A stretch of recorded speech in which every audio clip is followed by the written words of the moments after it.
வணக்கம் ஃப்ரெண்ட்ஸ். லட்சுமி அவர்கள் எழுதிய நீலப்புடவை. அத்தியாயம் 1.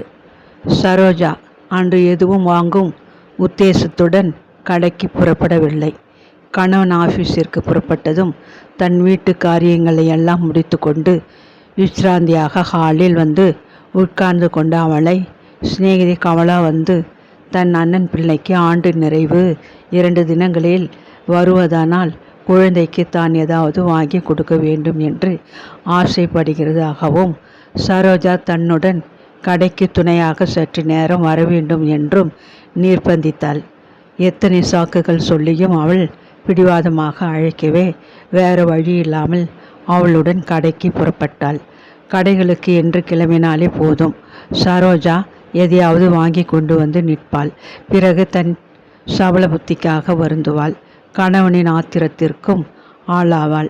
ஆனால் இன்று கடைக்கு புறப்படும் பொழுது எந்த விதமான அற்புத வஸ்து கடையில் இருந்தாலும் சரி, வாங்குவதே இல்லை என்ற மன உறுதியுடன் தான் சரோஜா கிளம்பினாள். பின்கட்டில் குடியிருந்த அலமேலம்மாளை வீட்டை பார்த்து கொள்ளும்படியும் சீக்கிரம் திரும்பி விடுவதாகவும் கூறிவிட்டு வந்தாள் சரோஜா. ஆனால் கமலா நேரம் போவதே தெரியாமல் ஒவ்வொரு கடையாக ஏறி இறங்கி கொண்டிருந்தாள். அவள் ஒரு முழம் பட்டு துணி வாங்குவதற்கு ஊரையே சல்லடை போட்டு சலித்து விடுவாள் போல் தோன்றிற்று. கடைசியாக இருவரும் புதிதாக வந்திருந்த ஒரு புடவை கடைக்குள் நுழைந்தார்கள். இனிமேல் என்னால் ஒரு அடி கூட நடக்க முடியாது, கிடைத்ததை வாங்கி கொண்டு கிளம்பு, பார்க்கலாம் என்று சிநேகிதியிடம் கண்டிப்பாக கூறிவிட்டு புடவைகளை அடுக்கி வைத்திருந்த கண்ணாடி பீரோக்களின் பக்கம் திரும்பினாள் சரோஜா. மேல் தட்டில் அடுக்கி வைத்திருந்த புடவைகளின் நடுவில் இருந்த அந்த நீல புடவையை கண்டதும் அவளது கண்கள் அதிலிருந்து அகல மறுத்தன. அவளது மனதில் ஏற்பட்ட அவளை அறிந்து கொண்டவன் போல் கடைக்காரன் அவள் கேட்கும் முன் அந்த நீல புடவையை எடுத்து பாயின் மீது போட்டுவிட்டான். வேண்டாம், நான் இதை கேட்கவில்லை என்று சரோஜா மறுத்து கூறினாள். எடுத்து போடட்டுமே, வாங்காவிட்டால் பார்த்து விட்டாவது போகலாம் அல்லவா என்று கமலா பதில் அளித்துவிட்டு பாயின் மீது புடவைகளை பார்க்க உட்கார்ந்து கொண்டாள். சரோஜாவின் திடவிரதம் தளர ஆரம்பித்தது. பாயின் மீது சிநேகிதியின் அருகில் உட்கார்ந்து கொண்டு கடையில் இருந்த எல்லா புடவைகளையும் எடுத்து போட சொல்லி பார்த்து கொண்டிருந்தாள். எல்லாவற்றையும் விட அவளுக்கு இந்த நீல புடவையைத்தான் மிகவும் பிடித்திருந்தது. அதை ஆசையுடன் கையில் எடுத்து விரல்களால் மெல்ல தொட்டு பார்த்தாள்.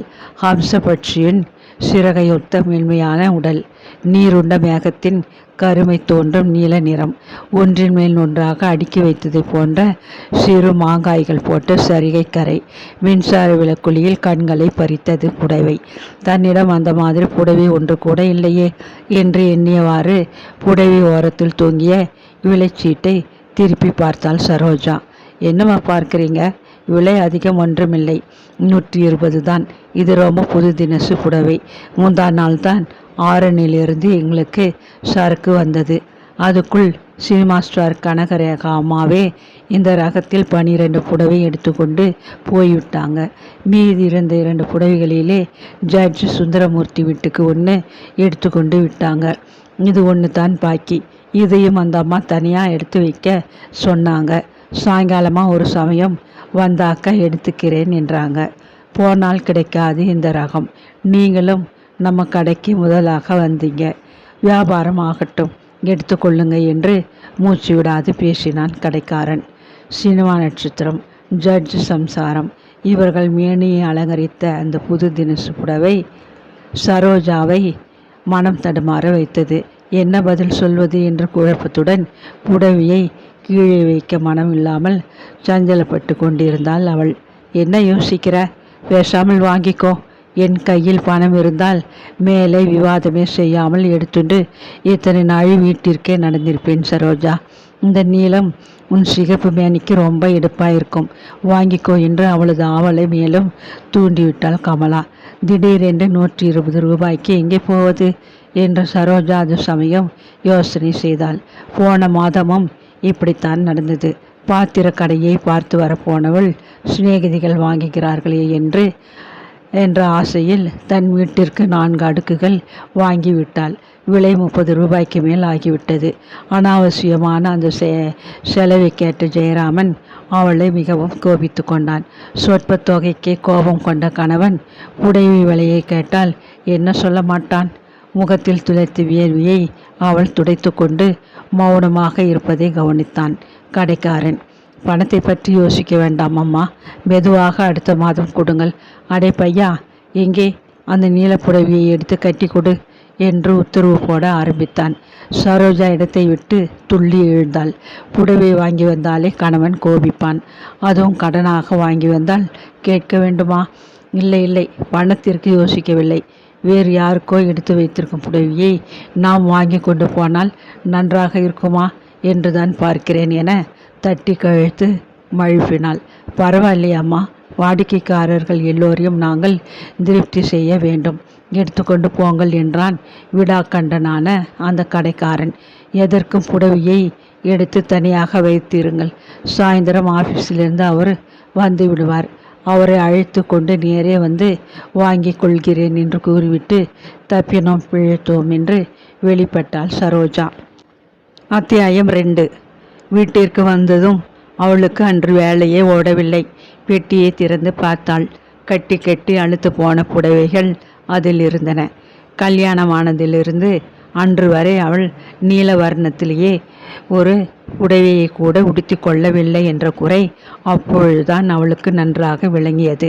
வீட்டு செலவுக்கு போக தனியாகத்தான் சேர்த்து வைத்திருந்த பணத்தை எடுத்து எண்ணி பார்த்தாள். 20 ரூபாய்கள் தான் இருந்தன. மீதி 100 ரூபாய்க்கு எங்கே போவது? முற்றத்து குழாயில் நீர் பிடித்து கொண்டிருந்தாள் சரோஜா. பின்கட்டிலிருந்து தண்ணீர் பிடிக்க அலமேல அம்மாளும் வந்தாள். அவளுக்கு வயது 50 இருக்கும். பழுத்த சுமங்கலி. 12 வயது பேர பையனின் படிப்பை குறித்து கிராமத்தில் இருந்த வீடு வாசல்களை விட்டு நகரத்திற்கு வந்திருந்தால் அந்த அம்மாள். இடம் கிடைக்காது தத்தளித்து போயிருந்த அவளுக்கு சரோஜா பின்கட்டிலிருந்த சிறிய அறைகள் 2ஐ 25 ரூபாய்க்கு வாடகைக்கு விட்டிருந்தாள். அவளை தன் வீட்டில் குடி வைத்தது சரோஜாவின் ஏற்பாடு. ஜெயராமனுக்கு உண்டு கொடுத்தின விஷயமே பிடிக்காது. சரோஜாவின் வாடிய முகத்தை கண்டு அலமேலம்மாள் என்றைக்கும் இல்லாத புதுமையாக, ஏமா, உன் உடம்புக்கு என்ன என்று விசாரித்தாள். ஒன்றுமில்லை மாமி, யோசனைதான். வேறு உடம்புக்கு ஒன்றுமில்லை, பணத்தை பற்றி கவலை என்று சிரித்த சரோஜா புடவை விஷயத்தை மெல்ல கூறினாள். இதுதானா பிரமாதம்? பணம் போதாவிட்டால் என்னை கீழ் தருகிறேன், கைமாத்தாக வாங்கிக் கொள்ளேன் என்று அலமேல அம்மாமி புன்னகை செய்தாள். கைமாத்தா தெரிஞ்சா இவர் கோபித்து கொள்வாரே என்று பெருமூச்சிருந்தாள் சரோஜா. கைமாத்து வாங்கி கொள்ள இஷ்டமில்லை என்றால் வாடகை பணத்தை முன்பணமாக வாங்கி கொண்டு விடு. உனக்கு கொடுப்பதில் எனக்கு என்ன குறைந்துவிடப் போகிறது? வேறொரு இடத்தில் 1000 ரூபாய் முன்பணம் கேட்டான். நீ மகராசி, ஒன்றும் கேட்காமல் குடி வைத்தாய் என்று கூறிவிட்டு பின்கட்டிற்குள் வேகமாக மறைந்தாள். சிறிது பொழுது சரோஜா யோசித்து முடிவு செய்வதற்குள் அலமேலம்மாள் 4 மாத வாடகை பணம் 100 ரூபாய்களை முன்பணமாக கொண்டு வந்து அவள் கையில் கொடுத்து விட்டாள். சரோஜாவுக்கு சந்தோஷம் தாங்க முடியவில்லை. அலமேலுவை வீட்டை பார்த்து கொள்ளும்படி கூறிவிட்டு கணவன் ஆஃபீஸிலிருந்து வருவதற்குள் அவசரமாக கடைக்கு ஓடி ஆசைப்பட்ட நீலப்புடவையை வாங்கி கொண்டு வந்து விட்டாள். வீட்டிற்கு புடவையை கொண்டு வந்ததும் ஒரு விதத்தில் நிம்மதி அடைந்தாள். அதற்கு பதில் பலவித கவலைகள் அவள் உள்ளத்தில் எழுந்தன. புடவையை பற்றி என்ன சொல்லுது? வாடகை பணத்தில் வாங்கினதாக உண்மையை கூறிவிடுவதா, அல்லது ஊரிலிருந்து அண்ணா அனுப்பியதாக ஒரு பொய் சொல்லிவிடுவதா? அதற்குள் அவசரம் என்ன? சொல்லாமல் வைத்துவிட்டு அடுத்த மாதம் சொன்னால் போகிறது. இப்படி பலவாறு எண்ணி குழம்பிய சரோஜா கடைசியாக புடவையை பீரோவில் வைத்து பூட்டினாள். 1 வாரம் சென்றது. புடவை எப்படி வந்தது என்று தகுந்த காரணத்தை கூற முடியாதவரை அவள் அதை கணவன் முன்னால் எப்படி எடுத்து உடுத்தி கொள்ள முடியும்? அதை கட்டி அழகு பார்க்க வேண்டும் என்ற ஆசையில் துடித்தாலும் பயத்தினால் அப்படி செய்ய முடியாதிருந்தது. புடவைக்காரன் பீரோவில் தூங்கி கொண்டிருந்த நீலப்புடவை இப்போது சரோஜாவின் பீரோவில் தூங்கியது. அத்தியாயம் 3. அன்று சாயங்காலம் ஆஃபீஸிலிருந்து வந்த ஜெயராமன் மிகுந்த கோபத்துடன் வந்தவனாக தென்பட்டான். சரோஜா, இதோ பார், சொல்லிவிட்டேன். அந்த பின் கெட்ட அம்மாமியை உடனே வீட்டை காலி பண்ண சொல் என்றான் எரிச்சலுடன். சரோஜாவிற்கு தூக்கி வாரி போட்டது. காலி பண்ண சொல்லுவதா என்று திகைப்புடன் கேட்டாள். எதற்காக என்று கேட்டால், நமக்கே இங்கே இடம் போதவில்லை. இந்த லட்சணத்தில் குடி ஒன்றுதான் வேண்டும். ஷியாமளி ஹைதராபாத்திலிருந்து நாளன்னைக்கு வருகிறாளாம். அவள் குழந்தைகள், மாப்பிள்ளை, இத்தனை பேருக்கும் இடத்திற்கு எங்கே போகிறது? அவர் இங்கே எத்தனை மாத லீவில் வருகிறாரோ தெரியாது என்றான் கொஞ்சம் கோபத்துடன். நாத்தனாரும் அவள் கணவனும் தங்களுடன் சில காலம் தங்க வருகிறார்கள் என்ற செய்தி அவளுக்கு கொஞ்சம் திகைப்பைத்தான் உண்டாக்கியது. அதை வெளியில் காட்டாமல், வரட்டுமே, இருக்கிற இடத்தில் சௌகரியம் செய்து கொண்டால் போச்சு என்று சொல்லி நிறுத்தி கொண்டாள்.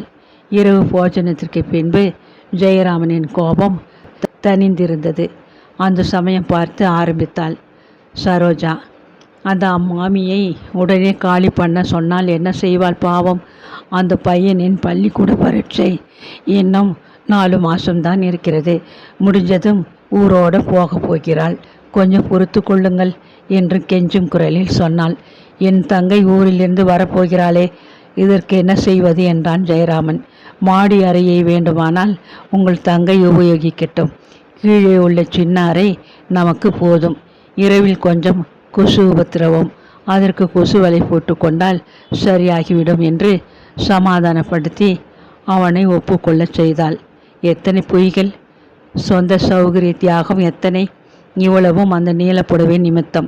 சி, இவ்வளவு செய்தும் பயங்கரமாக அது உடுத்தி கொள்ள முடிகிறதா? இல்லையே. சரோஜாவிற்கு நீலப்புடவையின் மீது கோபமாகவே வந்தது. ஜெயராமனின் சகோதரி கடிதத்தில் குறித்தபடி வந்து சேர்ந்தாள். சீக்கிரமே ஹைதராபாத்திற்கு திரும்பிவிட வேண்டும் என்பதனால் அவள் கணவன் வரவில்லை. 2 குழந்தைகளும் அவளும் மட்டும் 15 நாட்கள் தமையன் வீட்டில் தங்க வந்திருந்தார்கள். கொஞ்ச நாட்கள் தானே என்று பல்லை கடித்து கொண்டிருந்தாள் சரோஜா. தனது சௌகரிய குறைவுகளை வெளியில் கூறவே இல்லை. அத்தியாயம் 4. நாத்தனார் ஊருக்கு போவதற்கு சில நாட்கள் இருந்தன. எப்படியோ அவள் கண்ணில் படாமல் இதுவரை மறைத்து வைத்திருந்த நீலப்புடவைக்கு அன்று பிடித்து விட்டது ஆபத்து. சரோஜா ஏதோ எடுப்பதற்கு பீரோவை திறந்தாள்.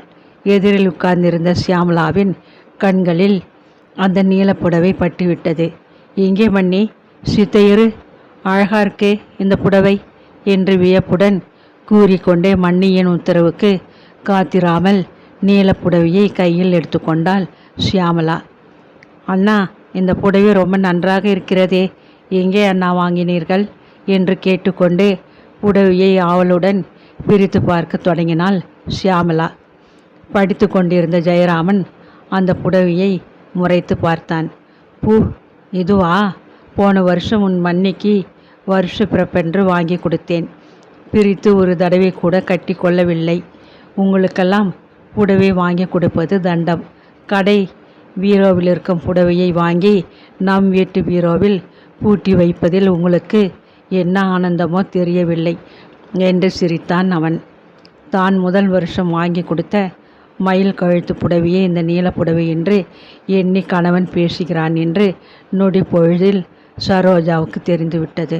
புருஷன் கண்களுக்கு நீளத்திற்கும் மயில் கழுத்து வர்ணத்திற்கும் நிறபேதம் அதிகம் தெரியாதிருப்பது எத்தனை நல்லதாக போயிற்று என்று தனக்குள் எண்ணி மனம் சமாதானம் அடைந்தாள். புடவையை வாங்கி பீரோவுக்குள் வைக்க கையை நீட்டினாள் சரோஜா. அண்ணா, எனக்கும் இது மாதிரி புடவை ஒன்றை வாங்கி என் பீரோவிலும் வைக்கணும் போல் ஆசையாக இருக்கிறது என்று சியாமலா கூறி புடவையை தன் கையிலே வைத்து கொண்டு கொடுக்க மனமில்லாமல் நின்றாள். போன வருஷம் வாங்கினது இதே தினசு இப்போ கடையில் இருக்கிறதோ என்னவோ என்று வரப்போகும் திடீர் செலவை குறித்து கவலையுடன் சொன்னாள் சரோஜா. நாத்தனார் கையில் இருக்கும் அந்த புடவையை பிடுங்கி பீரோவில் வைத்து பூட்ட மாட்டோமா என்று அவளது கரங்கள் துடித்தன. நீங்கள் வாங்கின அந்த கடையிலேயே போய் கேட்டு பார்ப்போம். கிடைக்காவிட்டால் பிறகு பார்த்து கொள்கிறது. எனக்கு இந்த புடவை ரொம்ப பிடிச்சிருக்காண்ணா என்று சகோதரி விடாப்பிடியாக கூறினாள். அந்த கடைக்கு போய் அலைவானேன், உனக்குத்தான் இந்த தினசு புடவைகள் அந்த ஊரில் கிடைக்காது, எங்களுக்கு என்ன, நினைத்த போது வாங்கி கொள்ள முடியும். இந்த புடவையும் புத்தம் புதுசாக இருக்கிறது, நீ எடுத்துக்கொள், நான் பிறகு அவளுக்கு வாங்கி தந்து கொள்கிறேன் என்று தமையன் நீலப்புடவையை சகோதரியின் கையில் கொடுத்து விட்டான். ஷியாமளாவுக்கு சந்தோஷம் தாங்க முடியவில்லை. உடனே பெட்டிக்குள் அதை பூட்டி வைக்காமல் குங்குமம் தடவி பிரித்து உடித்து கொண்டு விட்டாள். ஆசைப்பட்டு பல பொய்கள் கூறி தியாகம் பலம் செய்து வாங்கிய தன் அருமை நீலப்பட்டு புடவை நாத்தனார் கைவசம் போய்விட்டதைக் கண்டு சரோஜாவிற்கு அழுகையே வந்துவிட்டது. கண்களில் லேசாக படிந்த கண்ணீரை ரகசியமாக துடைத்து கொண்டாள். நீலப்புடவையுடன் நாத்தனார் ஷியாமளா ஊருக்கு புறப்பட்டு போய்விட்டாள். பிறகு மனைவிக்கு அதே போல் புடவை வாங்கி தருவதாக கூறிய ஜெயராமன் அதற்கு பின் புடவை பேச்சையே எடுக்கவில்லை. சரோஜாவும் வாய் திறந்து கேட்க பயந்து கொண்டு மௌனமாக இருந்தாள். சில நாட்கள் சென்றன. அன்று ஆஃபீஸிலிருந்து திரும்பி வந்த ஜெயராமன் மிகவும் உற்சாகத்துடன் காணப்பட்டான். சரோஜா, உனக்கு ஒரு சந்தோஷ சமாச்சாரம், இங்கே வா என்று உற்சாகத்துடன் நிறைந்து கூப்பிட்டான். ஆவலுடன் அருகில் வந்த அவளது கரத்தில் ஒரு சிறு பேழையை எடுத்து கொடுத்தான் அவன். பெட்டியை திறந்து பார்த்த சரோஜாவின் கண்கள் வியப்பால் விரிந்தன. கொஞ்ச நாட்களுக்கு முன் நகைக்கடையில் அவள் பார்த்து விட்டு வைத்திருந்த ஒரு ஜோடி முத்து வளையல்கள் அந்த பெட்டிக்குள் இருந்தன. இது ஏது என்று வியப்புடன் கேட்ட அவள் அவைகளை ஆவலுடன் எடுத்துக்கொண்டாள்.